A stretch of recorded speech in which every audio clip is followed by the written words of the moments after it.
마태복음 11장 7절에서 11절까지 말씀입니다. 한 목소리로 같이 읽겠습니다. 그들이 떠나매 예수께서 무리에게 요한에 대하여 말씀하시되 너희가 무엇을 보려고 광야에 나갔더냐? 바람에 흔들리는 갈대냐? 그러면 너희가 무엇을 보려고 나갔더냐? 부드러운 옷 입은 사람이냐? 부드러운 옷을 입은 사람들은 왕궁에 있느니라. 그러면 너희가 어찌하여 나갔더냐? 선지자를 보기 위함이었더냐? 옳다, 내가 너희에게 이르노니 선지자보다 더 나은 자니라. 기록된 바 보라, 내가 내 사자를 네 앞에 보내노니 그가 네 길을 네 앞에 준비하리라 하신 것이 이 사람에 대한 말씀이니라.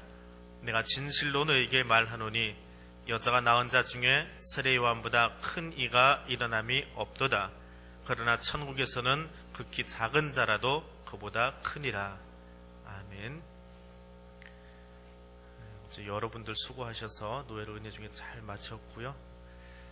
목사님들이 끝나고 가시면서 참 조용한 노회였다고, 노회 주면서 몇 번 말씀드렸는데 소리 지르지 말고 뛰어다니지 말고 참 조용했다라고 그 이야기 참 많이 들렸습니다.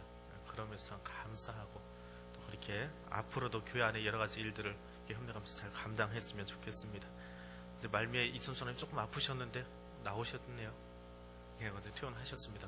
여러 사람 놀라셨을 텐데 건강하게 나오셔서 감사하고요. 아프지 마십시오. 저는 주무시는 줄 알고 인사를 하고 올라갔는데 나중에 누워 계시더라고요. 놀래가지고 제일 먼저 본 목사님이 놀랬더라고요. 이대성 목사님이 놀래가지고 나중에 식사할 때까지 두근두근하고 계시던데 특별히 건강에 좀 조심하시기 바랍니다. 여러분들 다 마찬가지로 한절기에 건강 조심하시기 바랍니다. 자, 오늘 마태복음 11장에 나오는 이야기 7절에서 11절까지 이 이야기는 누가복음 7장에도 같이 나오는 이야기입니다. 예수님이 직접 하셨던 이야기를 모아놓았다 해서 그냥 신학자들은 큐자료라는 별칭을 씁니다. 실제로 있는 자료는 아닙니다. 실제로 있는 자료는 아니고 성경을 연구하다가 여기저기 있는 예수님 자료들을 모아서 예수님이 했던 어록이 어딘가 하나 있지 않았을까. 왜냐하면 예수님이 승천하시고도 한참 뒤에 복음서가 기록이 되었기 때문에 그 사이에 그렇게 완벽하게 암기를 할 수 있을까. 그래서 한편으로는 예수님이 하신 이야기만 쫓아다니면서 누군가는 좋아가지고 설교 원고 기록하는 것처럼 이렇게 적지 않았을까. 다 추측이에요. 그래서 적어놓은 책이 하나 있을 거다. 그래서 큐라고 그냥 이야기를 합니다. 실존하는 이야기는 아닙니다. 신학자들이 연구하면서 자료를 분류하려고 하다 보니까 뭔가 이렇게 명칭도 붙여놓고 작업을 하려고 해놓은 것이지 본 사람은 아무도 없습니다. 그냥 그렇게 하는 신학을 연구하는 방법 가운데 하나입니다. 그런데 이 7절에서 15절까지 이야기, 이것은 예수님이 직접 하신 이야기다. 그냥 그렇게 정의를 합니다. 자, 세례 요한에 관한 이야기입니다. 세례 요한에 관한 이야기는 사실 마태복음에서는 제일 앞에 나오지요. 예수님이 요단강에 가서 세례 받으시면서 성령이 비둘기같이 내려오는 그 장면에 등장하고 사라진 줄 알았는데 여기 한번 또 나옵니다. 그리고 저 뒤에도 짤막하게 한번 더 나옵니다. 왜 세례 요한이 듬성 이렇게 나오고 있을까요? 세례자 요한이니까, 우리는 그냥 자자를 빼고 세례 요한 하는데 세례자 요한이니까 한 번만 등장하고 자기 역할을 끝났으면 돌아가면 되는데 왜 또 나올까요? 제가 한 말에 답이 있어요. 앞에서 자기 역할 끝났으니까 돌아가면 돼요. 이제 더 이상 안 나와도 됩니다. 이게 뒤에 왜 나왔어요? 역할이 안 끝났으니까. 그게 답이에요. 역할이 안 끝났어. 아직 역할이 남아있는 겁니다. 앞에서는 세례 주는 역할입니다. 그러면 오늘 나오는 두 번째 역할은 대체 뭐냐? 예수가 누구냐라고 하는 것을 확실하게 도장 찍어줄 필요가 있는 거예요. 그리고 마지막 역할은 내 역할이 끝났습니다 하고 죽어서 사라지는 거예요. 이렇게 세 번 등장을 합니다. 그래서 오늘 두 번째 역할은 예수가 대체 누구냐 하는 것입니다. 그 이야기를 하고 있습니다. 자, 7절에 보니까 그들이 떠나매 세례 요한의 제자들이 떠남에라고 하는 말입니다. 세례요한의 제자들이 와서 예수에게 물어봅니다. 뭘 물어보냐 하면 세례요한이 지금 감옥에 갇혀 있는 상황이에요. 이 11장에 와서는 감옥에 갇혀 있으면서 세례요한도 갸우뚱합니다. 저 사람이 메시아 맞아? 우리가 기다리던 그 메시아가 맞는 거야? 야, 나는 못 움직이니까 너희들이 가서 좀 물어봐. 그래서 이 제자들이 와서 예수께 물어봅니다. 당신이 그 사람입니까? 우리 선생님이 물어보라고 하던데. 그래서 설명을 해주고는, 그리고 그들이 떠나갑니다. 떠나가는데 완전히 떠나가는 것이 아니라 저만큼, 말소리가 들릴 만큼 저만큼 가고 있는데 그 뒷꽁지에다 대고 제자들에게 이야기합니다. 세례요한이 누군지 아니? 세례요한은 이런 사람이야. 세례요한에 비해서 너희들은 누군지 알아? 너희는 또 이런 사람이야. 그럼 나는 세례요한이 잘 모르는 것 같은데 메시아 맞아. 자, 그 이야기를 지금 동시에 하고 있는 이야기가 이 7절에서 11절까지의 이야기입니다. 자, 세례요한에 대해서 이야기합니다. 예수께서 무리에게 요한에 대해서 말씀하시되 너희가 무엇 보려고 광야에 나갔더냐? 광야에는 누가 있었지요? 세례요한이 있었습니다.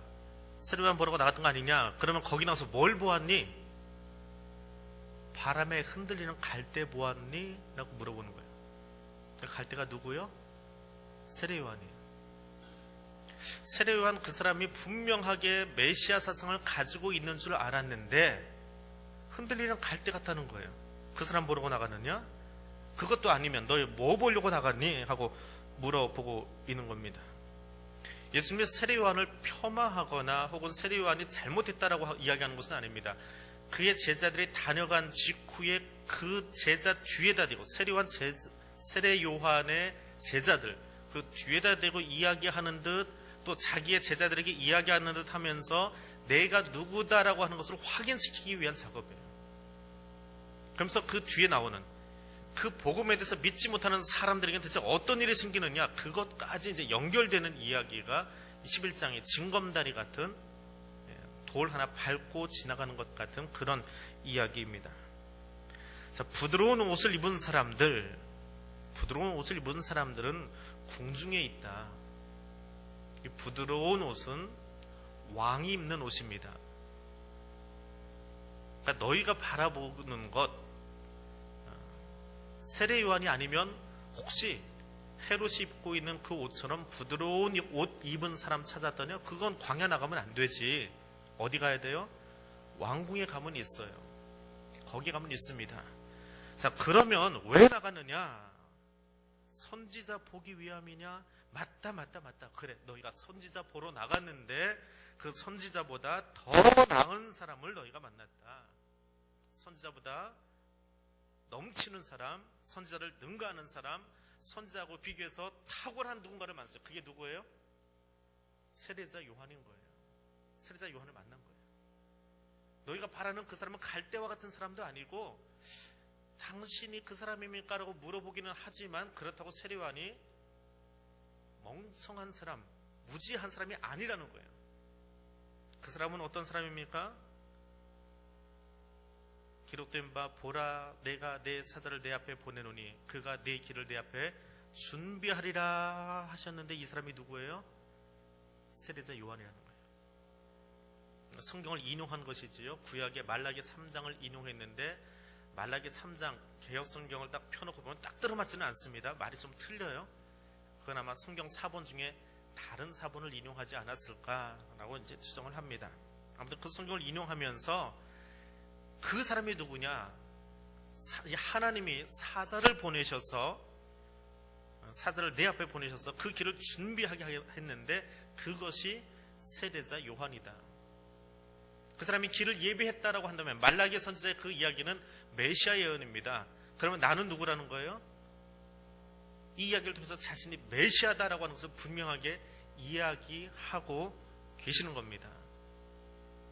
그래서 세례자 요한은 대체 어떤 사람이냐? 11절에 보니까 내가 진실로 너에게 말하노니 여자가 낳은 자 중에 여자들에 의해서 태어난 사람들 중에 그 사람 중에 이 사람이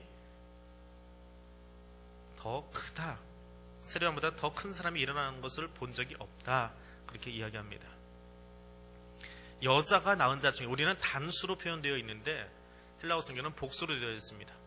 여자들에 의해서 태어난 사람들. 여자를 통하지 않고 태어나신 분 계십니까? 엄마의 몸을 빌리지 않고 이 세상에 나오신 분 계세요? 전부 다 여자를 통해서 이 세상에 태어났지요. 그러니까 모든 인류라고 하는 말입니다.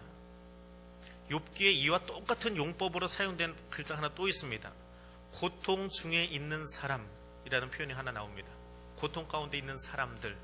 이 땅에는 모든 사람은 고통 중에 있어요. 정신적인 고통, 육체적인 고통, 물질적인 고통, 삶의 환경 때문에 겪는 고통, 그 고통 중에 있는 사람들, 그 말을 그대로 따와버린 거예요. 그리고 거기다가 여자를 집어넣습니다. 여자들에 의해서 태어난 사람들, 모든 사람들이라는 뜻이에요. 모든 사람들 중에 가장 큰 사람이 누구냐? 메시아, 예수 그리스도다라고 하는 말입니다. 그럼 여자들에 의해서 태어난 사람이 있다라고 한다면 여기에 반대되는 말도 하나 있습니다. 여자들이라고 표현했잖아요. 복수입니다. 그럼 단수로 표현되면 어떻게 될까요? 여자에 의해서 태어난 사람, 여자의 후손. 누구요? 예수 그리스도. 창세기 3장 15절에 나오는 그 이야기. 최초의 메시아 예언이 나오는 그 이야기. 여자의 후손이 뱀 네 머리를 밟아버릴 거예요. 그때는 여자들의 후손이 아닙니다. 단수예요. 여자의 후손. 여자의 후손, 예수 그 사람. 한 사람을 지칭하는 거예요. 근데 여자들의 후손 할 때는 모든 인류를 이야기하는 겁니다. 모든 인류 가운데에, 모든 사람들 가운데 가장 뛰어난 것이 누구예요? 세례자 요한이라고 하는 거예요. 구약의 예언자들이 많이 있었지만 그 구약의 예언자들은 무엇을 예언했습니까? 장차 올 메시아도 예언했지만 또 메시아의 앞에 길을 예비하고 있는 누구? 세례자 요한에 대해서 이야기하고 예언했어요. 이게 세례자 요한은 어떤 사람입니까? 바로 그 사람이에요. 바로 그 사람.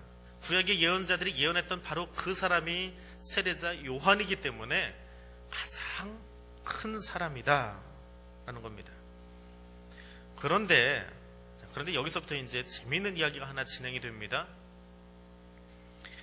세례 요한보다 큰 이가 일어남이 없다. 그러나 천국에서는 극히 작은 자라도 그보다 세례 요한보다 크다라고 이야기합니다.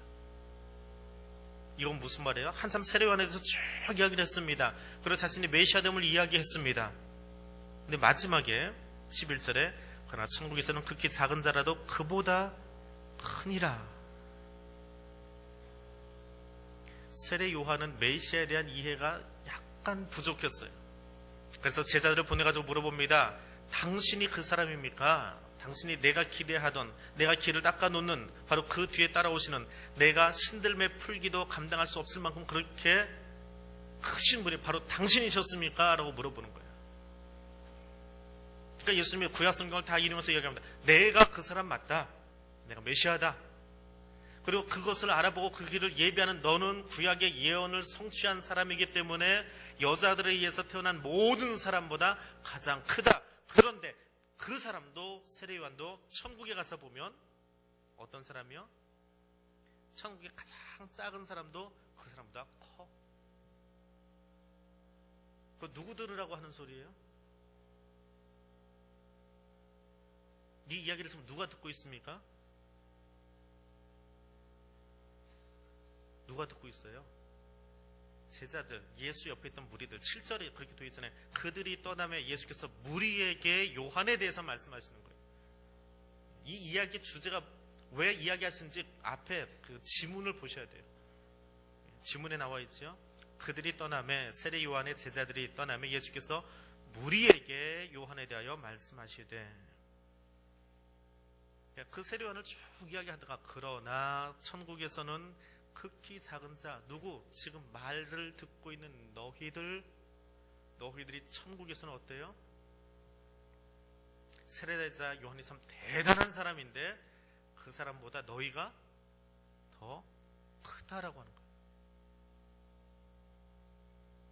기분이 별로 안 좋으신 것 같아요. 그런 이야기를 들어도.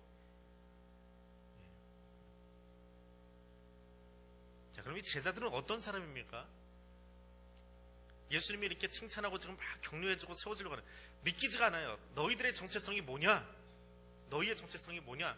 이야기를 해주는데 지금 여러분의 반응처럼 너희 참 대단한 사람이야, 괜찮은 사람이야, 앞으로 정말 잘 될 거야 라고 아무리 이야기를 해줘도 지금 내 모습 보니까 뭐 별로 그렇게 잘 나가는 게 없어요. 잘 되는 게 없어요.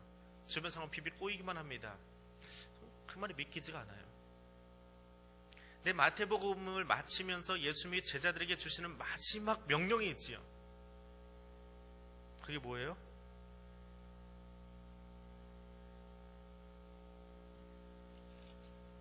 모르세요?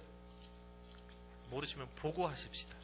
마태복음 28장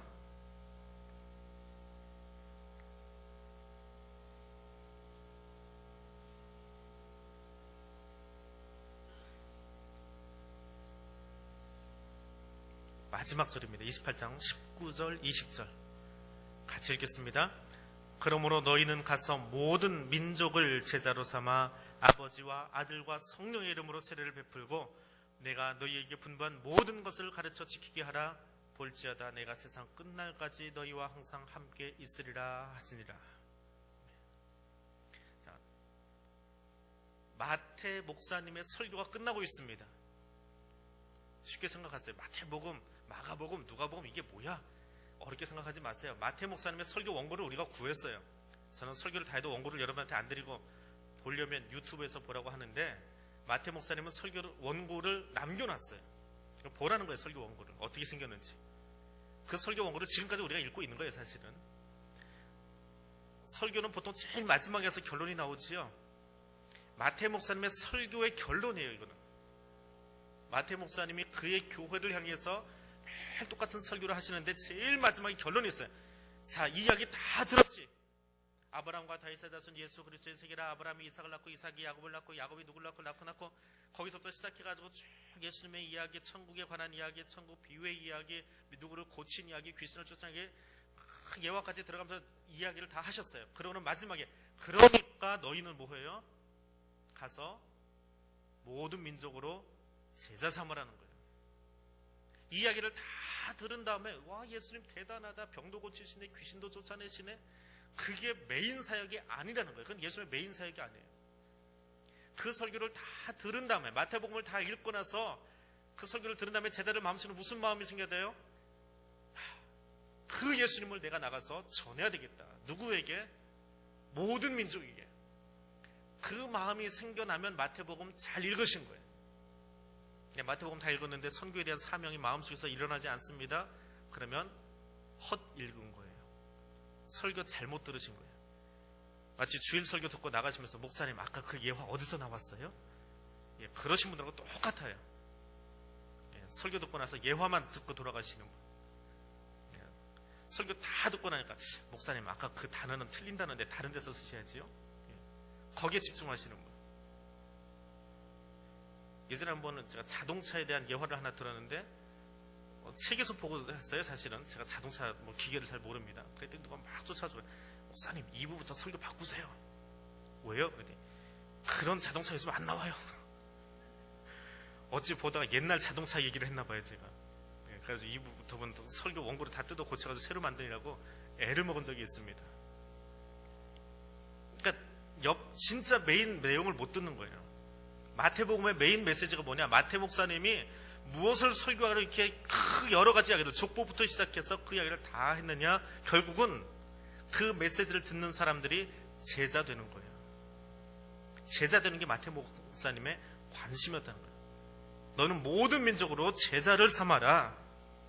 그 제자 삼기 위해서 중간중간 예화가 나오는데 그 중에 들어왔다 나갔다 들어왔다 나갔다 하는 사람이 하나 있어요. 그게 누구였어요? 세례자 요한이에요. 근데 그 세례자 요한의 역할이 뭐였어요? 예수님의 등장을 가르쳐주고 예수님이 누군지 잘 모르는 사람들에게 세례 요한의 제자들이 왔다 가면서 그래 예수는 이런 사람이야 너희가 확실히 알고 있어야 돼. 그 역할 끝났으니까 세례 요한은 죽고 천국에 관한 이야기로 연결되는 게 마태복음 전체 이야기라고. 자, 그러면 그 이야기를 듣는 너희들은 그 세례자 요한도 참 대단한데 너희는 더 대단한 사람이야. 왜? 세계를 제자 삼으려고 나갈 수 있으니까. 이게 어떻게 제자 삼을 수 있습니까? 비행기를 가지고 있어서 제자를 삼나요? 돈이 있어서 제자를 삼나요? 외국어를 잘하니까 제자 삼을 수 있나요? 어떻게 하면 세계 열방을 제자로 삼을 수 있습니까? 어떻게 하면?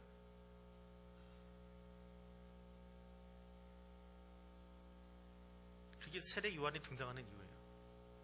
예수에 대해서 모르면 제자 될 수 없다는 거예요. 예수가 누군지 알지 못하면 전도하고 싶은데 전도가 안 돼요. 선교하고 싶은데 돈은 많이 있는데, 비행기도 있는데, 외국어는 몇 개씩 하는데 예수를 모르면 선교사도 전도자도 될 수 없어요. 제자도 될 수 없어요. 근데 마태 목사님은 설교를 하고 있습니다. 왜 그럴까요?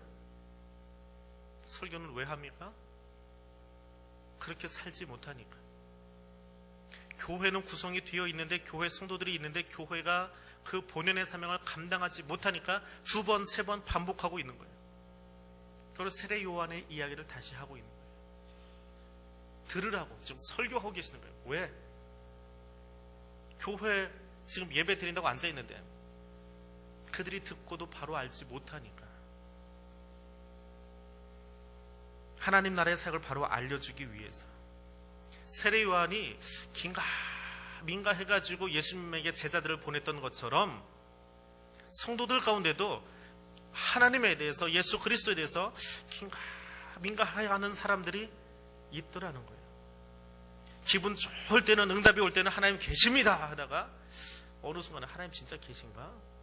마치 욥이 고난당하는 것처럼 그 고난 중에서 하나님이라면 나한테 이 고난을 주실까? 하는 사람도 있을 수 있었다는 거예요. 그 교회 안에. 왜? 마태 목사님이 설교하던 그 시간에는 교회가 고난을 당하고 박해를 당하고 힘에 겨운 삶을 살아가고 있기 때문에, 내일이 보장되지 않은 삶을 살고 있었기 때문에 더 하나님에 대해서 물음표를 찍을 수밖에 없는 거예요. 근데 그 물음표 찍는 사람이 누구와 똑같다는 거예요? 결국은 세례자 요한이 보낸 제자들과 똑같다는 거예요. 누가복음에 보면 이 대목이 와서 두 부류가 더 등장을 합니다. 누가복음에만 있는 본문인데, 누가복음 7장에 가면 세리들도 아는데, 세리는 누구예요? 돈 걷는 사람이지요. 근데 유대인들에게 있어서 세리는 매국노고요. 멍청한 사람들이에요. 이거는 사람 취급하고 싶지 않은 사람들. 그들도 예수가 누군지 알고 따라오는데 누가 예수를 모른다고요? 바리새인이 모른대요. 바리새인이 누굽니까? 율법 학자들이에요. 말씀을 매일 읽고 연구하는 사람들이에요. 묵상을 매일매일 합니다. 말씀을 읽었는데도 불구하고 예수에 대해서 확신이 없어요. 아니, 몰라요. 부정합니다. 그가 메시아냐? 아니다라고 하는 거예요. 그런 사람들이 등장을 해요. 그것으로 마치 교회 안도 그런 사람들이 있더라라고 하는 거예요. 그런 면에서 세례 요한보다 더 큰 사람, 그게 누구예요? 말씀을 지금 듣고 있는 너희들. 왜 그렇게 클까요, 우리가? 제자이기 때문에. 예수의 죽음과 부활을 보았고 경험했고 믿고 알고 있기 때문에. 세례 요한은 예수가 메시아인가 하고 있는데 너희는 알기 때문에. 그래서 천국에 가면 지극히 작은 너희도 세례 요한하고 마주쳐가지고 너는 몰랐지, 나는 다 알고 왔다. 그래서 그들보다 너희가 큰 사람이 될 거라는 거예요. 세례 요한 대단해 보이시지요? 천국 가면 여러분들이 더 대단한 사람이에요.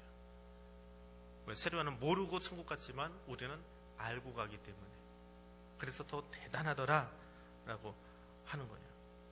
그리고 이 뒤에 나오는 이야기는 그 예수 그리스도의 메시아됨에 대해서 의문을 품고 불신하고 믿지 못하는 사람들이 어떻게 되어질지에 대한 비극적인 이야기들이 뒤에 또 따라 나옵니다. 이 본문 뒤로. 그러니까 오늘 내가 어떻게 신앙생활을 해야 될지가 분명하게 보이는 거예요. 그리고 마지막 이야기입니다. 수고하고 무거운 짐진 자들아 다 내게로 오라. 지금 사는 것이 많이 힘들고 어렵지? 내가 의심이 되어지고 믿지 못하겠고, 아니 하나님 살아계시면 어떻게 교회를 이렇게 만들어 놓으십니까? 왜 이렇게 힘들게 하십니까? 저 네로 같은 사람 확 그냥 접시에 코 박고 죽어버리지 왜 살아가지고 교회를 박해하게 만드십니까? 정말 그런 마음에 불쑥불쑥 올라올만 하잖아요. 네로를 바라보면. 그 무거운 인생의 짐들을 다 들고 와서 십자가 앞에 내려놓고 오직 너는 말씀의 자유함을 가지고 돌아가라라고 하는 겁니다. 자, 이 이야기를 제일 처음 들은 사람은 누구입니까? 오늘 제가 했던 이 이야기 7절에서 11절에 나온 이 이야기를 제일 처음 들은 사람이 누구예요? 오늘 성경에 나오는 거는 무리들이라고 되어 있고 제자들이지요. 천천히 나갑니다. 이제 10분만 하면 끝나요. 졸지 마세요. 이 얘기 하려고 그러는 거예요. 앞에 거는 이제 성경에 나온 이야기고요. 자, 이 말씀을 제일 처음 들은 사람들은 그 무리들이에요. 그 무리들. 그러니까 세례자 요한의 제자들이 떠나가고 있는 그 뒤편에다 대고, 야, 세례자 요한이 누군지 알아? 이만저만한 사람이야. 여자들에서 태어난 사람보다 더 큰 사람이야. 그런데 천국 가면 그 사람도 작아. 왜? 너희가 더 큰 사람이야. 너희가 어떤 사람인데? 세례 요한은 지금 잘 몰라가지고 헤롯에 의해서 그 사해 동쪽에 있는 마케로스 감옥에 갇혀 있습니다. 그러면서 예수에 대한 소문을 듣기만 해요. 예수님이 오늘 어디 가다가 병 고쳤대, 예수님이 어디 가다가 귀신을 쫓아냈대, 예수님이 어디 가다가 무슨 설교했대, 뜨문 자기 제자들에서 들어요. 듣다 보니까 대체 이게 메시아 맞나? 내가 어먼 짓 하다가 지금 여기까지 와가지고 괜히 감옥에 갇혀 있는 거 아닌가? 궁금해서 제자를 보내가지고 물어보고 있어요. 근데 너희는 제일 첫 번째 청중입니다. 이 말씀을 듣고 있는 너희들은 나하고 같이 지금 말씀을 나누고 있잖아. 아직은 너희가 나의 죽음과 부활을 보지 못했지만 나는 너희를 제자 삼으려고 그래. 앞으로 보게 될 거야. 아직은 못 봤어요. 아직은 성령 체험 해보지 않았어요. 신앙생활 했는데 얼마 안 돼가지고 아직은 뭐가 뭔지 잘 몰라요. 그렇죠? 네, 잘 몰라요. 근데 하나님이 앞으로 성령을 통해서 만들어 주실 거라고요. 성령님을 보내셔서 당신을 위대한 제자로 만드시려고 하나님 지금 계획하고 계세요. 계획했기 때문에 천국 가면 더 큰 사람이 될 거예요. 믿으세요? 제자들에게 그 믿음을 지금 요청하고 있는 거예요. 이 대목의 제자들에게. 아직은 믿기지 않는 게 사실이에요. 왜? 경험을 해봤어야지요. 예수의 죽음도 보지 않았고 십자가도 보지 않았고 메시아 사역이 뭔지 아직 잘 몰라요. 마태복음 13장을 넘어가야 천국에 관한 비유가 나옵니다. 천국이 뭔지 아직 설명도 안 해줬는데 천국에서 큰 사람이라고 하니까 천국이 대체 뭐야? 우리 유대인들은 천국 이야기 입에도 담지 않는데 무슨 하나님 나라야. 하나님이라는 단어 입에다 올리지도 않아요. 유대인들은 아직 천국 이야기도 나오지 않았습니다. 그런데 대놓고 하는 이야기야. 너희가 큰 자가 될 거야. 젠장, 우리가 무슨 큰 자야. 천국은 뭐고. 아직 그 설명도 안 해줘놓고 갑자기 너희 잘 될 거야. 내가 앞으로 이렇게 하면 앞으로 큰 사람이 될 거야 라고 설명을 해주면 좋은데 그런 설명 아직 아무것도 안 나왔어요. 다짜고짜 너희는 위대한 사람이 될 거야.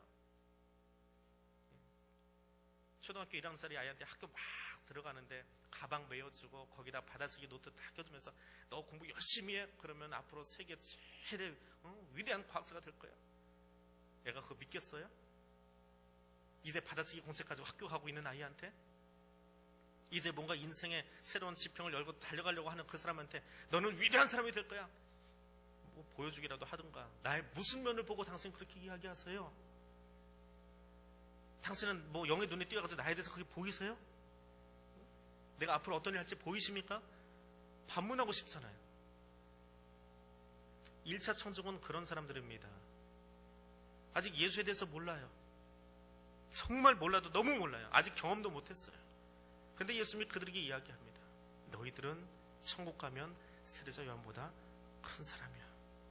그리고 가서 앞으로 증인의 삶을 살아야 될 사람들이야. 갸우뚱 그러고 있었을 거예요. 1차 청중입니다. 그들에게는 아주 대단한 믿음을 요청했어요. 두 번째 청중이 있습니다. 제일 처음 들은 사람들은 이 사람들이고요. 두 번째로 이 말씀을 들은 사람들은 누구입니까? 지금 마태 목사님의 설교 원고를 듣고 있는 사람들은 누구예요? 마태 교회 성도들.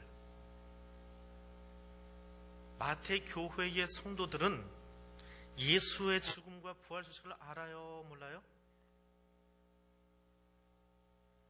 우리보다 더 가까이서 알고 있겠죠. 우리는 2000년 뒤에 알고 있지만 이 사람들은 예수님의 죽음과 부활, 승천에 대한 이야기를 뜬 소문인지 아니면 진짜인지 모르지만 아무튼 들어서 알고 있어요. 그 사도들이 아직도 한 명쯤은 살아있는, 최소한 그 사도 요한 정도로 살아있는 바로 그때. 근데 그들이 이 마태 설교를 듣습니다. 여기가 천국 가면 아주 큰 사람 될 거야. 누구보다?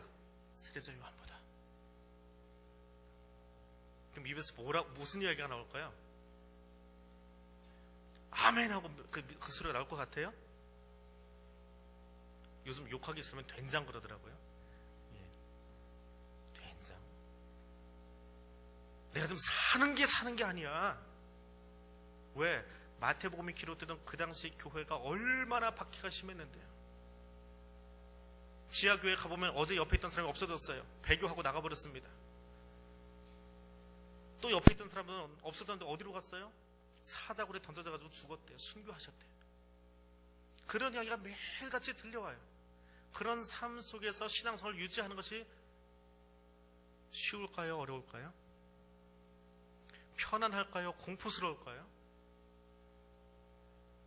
낙천적인 생각을 가지고 신앙생활을 할 수 있을까요? 두려움에 사로잡혀서 신앙생활을 할까요? 그든 두렵고 힘들고 내일이 보장이 되어지지 아니하고 예수 소문을 듣기는 했지만 정말 예수님이 그때 그렇게 살아계셨다면 교회가 이렇게 되는 건 아니지. 하나님이 정말 살아계셨다면 내 인생에 이렇게 하시면 안 되지라고 하는 생각이 그들의 마음속에 올라오고 있을 거예요. 목사님, 그거는 신학이지요. 이론이지요. 지금 우리가 너무 힘드니까 그냥 이 다음에 좋은 곳 간다라고 생각하고 살라는 것이지요. 그렇게 생각하는 사람들이 있을 거라는 거예요. 마태 목사님의 바람은 뭐예요? 그럼에도 불구하고 그렇게 믿어지지 아니하고 너희의 믿음을 밀가부르지 막 까불러대는 사탄이 교회 안에서 준동하고 다니고 영지주의 이단이 찾아와서 너희의 믿음과 진짜 교리들을 다 섞어가지고 가짜 교리로 바꾸어버리고 그런 일들이 교회 안에서 계속해서 일어나고 있지만 그래도 너희의 신앙을 잃어버리지 아니하고 마태복음 28장 19절의 말씀을 다시 돌아가는 거예요. 너희는 가서 모든 민족으로 제자 삼아 아버지와 아들과 성령 이름으로 세례를 주고 내가 너희에게 가르쳐 분부한 모든 것을 가르쳐 지키게 하라. 그게 너희의 사명이야. 그러면 천국 가서 너희는 세례자 요한보다 큰 사람이 될 거야. 그렇게 좀 살아줄래? 그럼 누군가는 알겠습니다 하고 아멘 하는 사람이 있고 누군가는 ቁ뻑 웃으면서 힘든데 오늘 죽지 못해서 이 지하 동굴에 들어와서 지금 예배 드리고 있는데 그러고 있는 사람도 있을 거라는 거예요. 또 한 사람, 이 메시지를 듣고 있는 또 한 사람이 있습니다. 누구예요? 누가 듣고 있어요? 내가 듣고 있잖아요. 내가. 2000년 동안 그 마태 목사님의 설교를 그대로 남겨놓은 이유는 누구 들으라고요? 누가 들으라고 준 거예요? 내가 들으라고 준 거예요. 1차 청중들의 상황이 이해가 되시지요? 아직 천국 이야기도 꺼내지 않고 무조건 믿어 무조건 믿어 얼마나 힘들었겠어요. 뭐가 보여야 믿지요. 그럼에도 불구하고 그들에게 믿음을 요청하셨어요. 두 번째 청중은 누구예요? 보기는 보았는데 교회 안에서 힘들게 고난당하면서 내일 순교될지 모레 순교할지 모르면서 죽음의 위협 앞에서 신앙생활을 하고 있던 초대교회 마태의 교회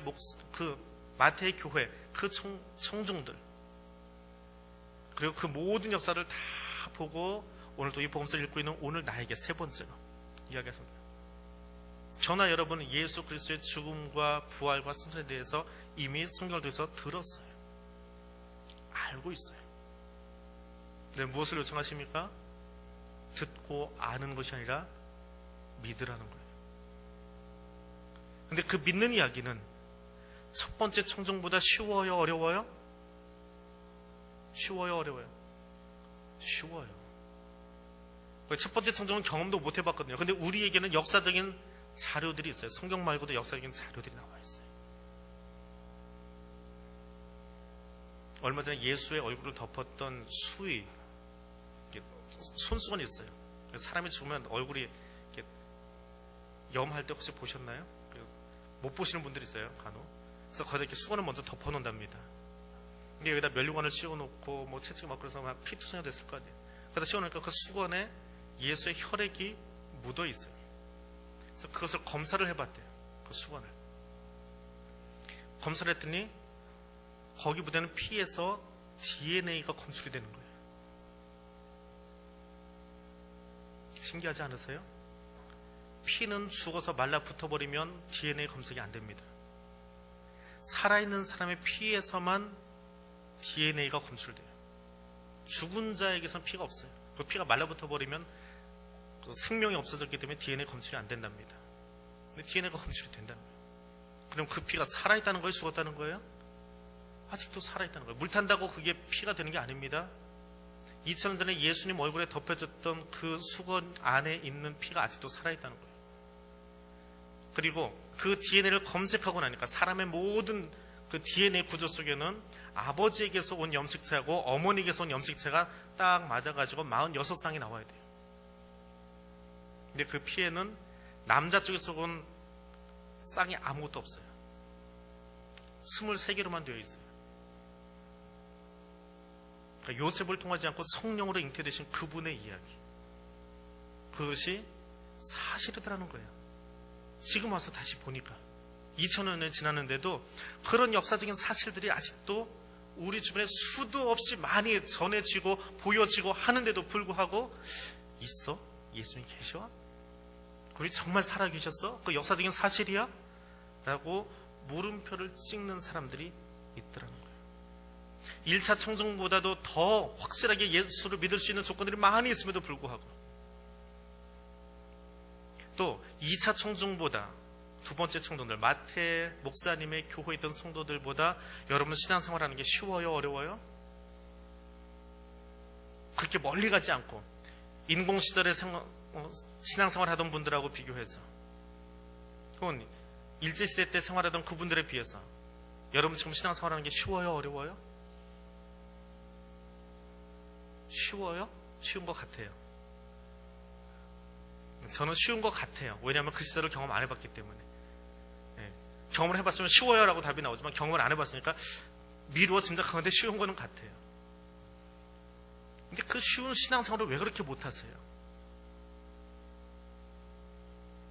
쉬운 것 같아 보이는데 그때에 비하면 참 편안하게 신앙생활을 하고 있는데 그때에 비하면 참 넉넉하게 나를 만들어 주셨는데 내가 조금만 열심히 내면 내가 조금만 더 힘을 내면 하나님 앞에 나와서 그 말씀을 듣고 부활하신 예수 그리스도로 말미암아서 기뻐 춤출 수 있는데 왜 못하시냐고요. 북한 교회 이야기들 영화로 만들어 놓은 것 여러 편이 나왔습니다. 신이 보낸 사람인가요? 최근에 나온 영화 북한 교회 그 탈북자들의 이야기. 결국 뭐 그 영화 속에서 다 죽어버리는 것으로 나오죠. 근데 그 할머니 한 분 입을 뒤집어 쓰고 그래서 들리는지 마는지 모르게 라디오 켜놓고요, 극동방송 켜놓고 그거 들으면서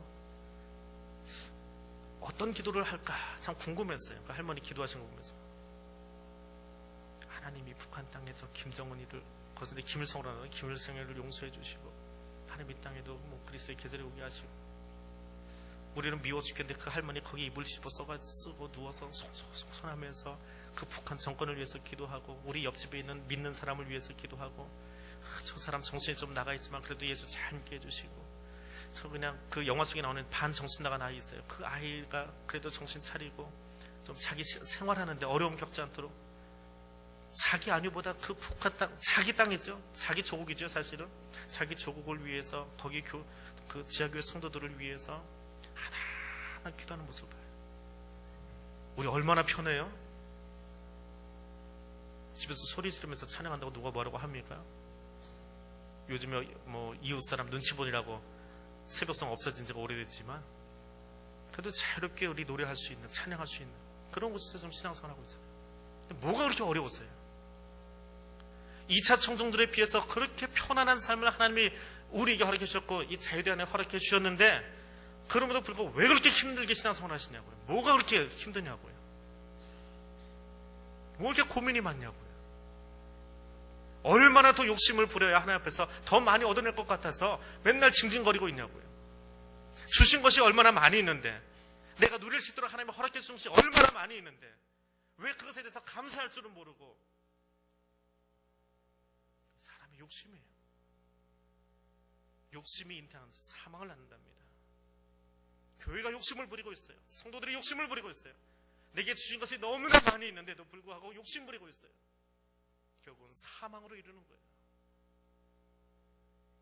예수 그리스도에 대해서 메시아 되면서 알지 못하는 이 사람들, 이 뒤에 나오는 이야기는 그들을 향한 하나님의 무지막지한 심판의 이야기가 따라 나오고 있습니다. 영적인 안목이 닫혀서 세례 요한에 대해서 질문하는 사람들처럼, 왜 그래요? 빛보다 어두움을 더 사랑하기 때문에. 그게 우리의 본성이에요. 빛이신 하나님을 바라보는 것보다 어두움을 더 쳐다보면서 쳐다봐요. 이런 어려운 일도 있지. 아유, 그냥 내 옆에 이런 사람들도 있지. 감사해야 될 사람들이 얼마나 많이 있는데 감사해야 될 사람들은 바라보지 못하고 저 구석까지 찾아가지고는 우리 교회 저런 인간이 있어도 쟤 때문에 교회가 안 돼.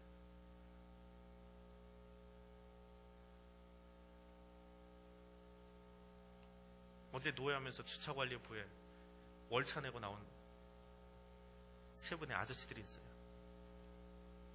월차 내고 나오셨대요. 얼마나 예뻐요. 어떤 분은 그래요. 집에서 그렇게 봉사했으면 힘들 텐데, 시당 가서 그렇게 봉사했으면 힘들 텐데, 돈도 못 버는데 와서 봉사하니까 너무 좋대요.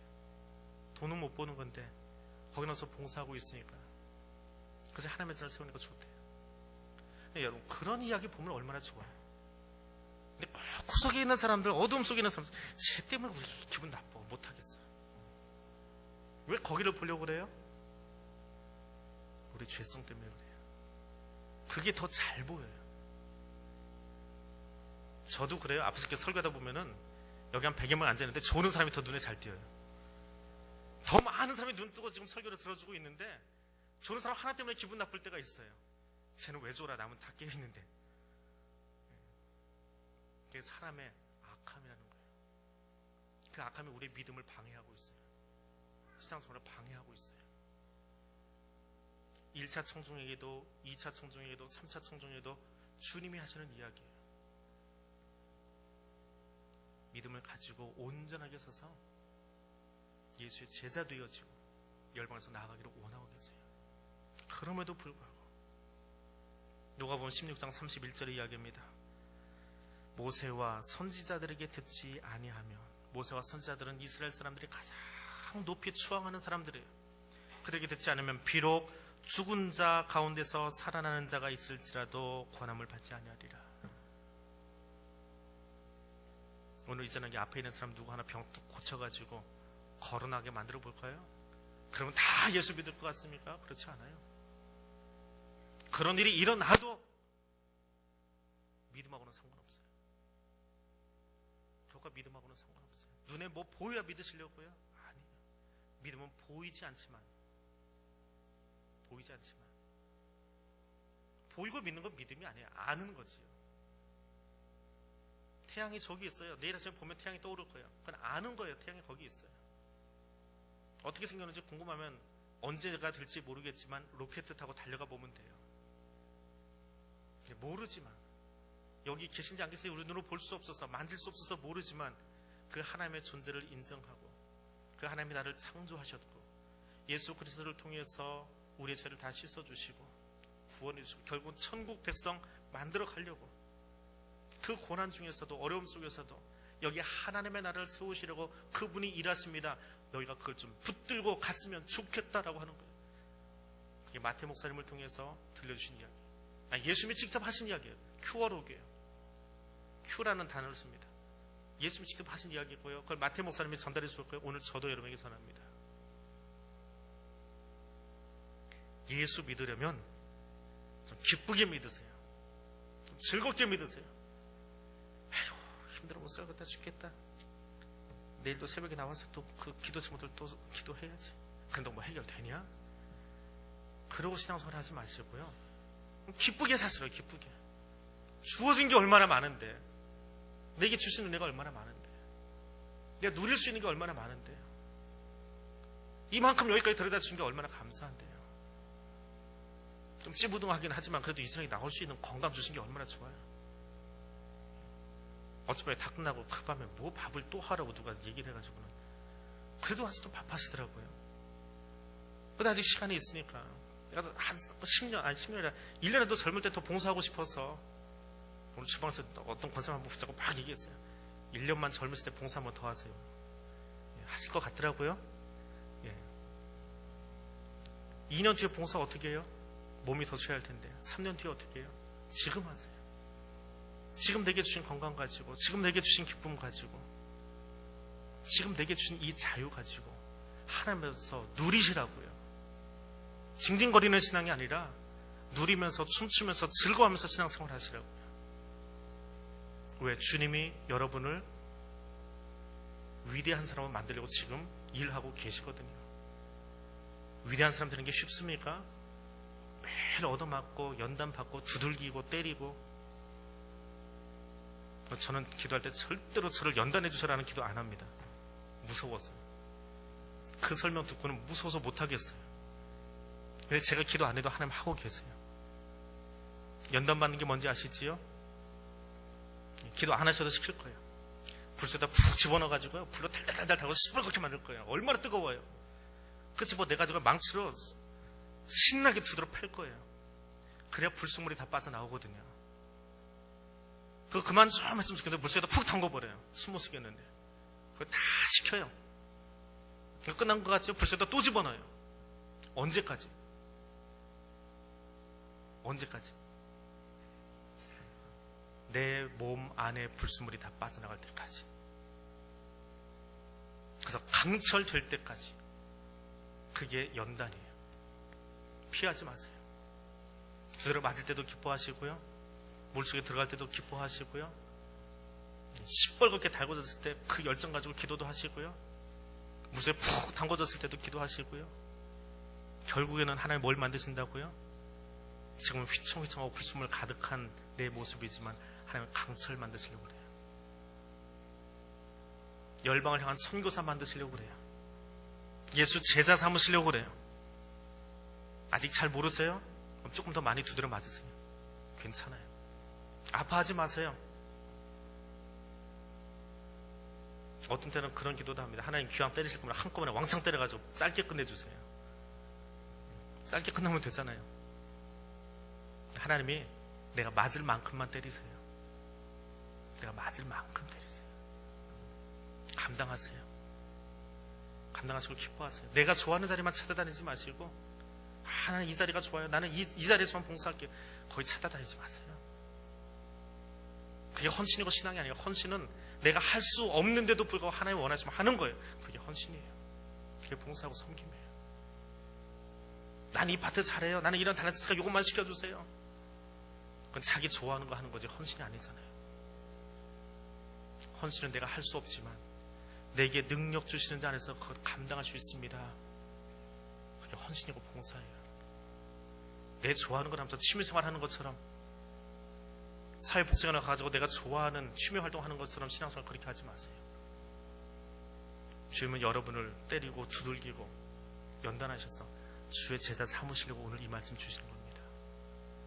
세례자 요한같이 듣기는 들었는데 이게 대체 뭔가 궁금해하고 의심하고 딴지 걸고 힘든 것은 피해 다니려고 하고 어두운 것을 쳐다보면서 그것만 끄집어내려고 하는 우리의 불순물 가득한 그 모습을 바꾸시려.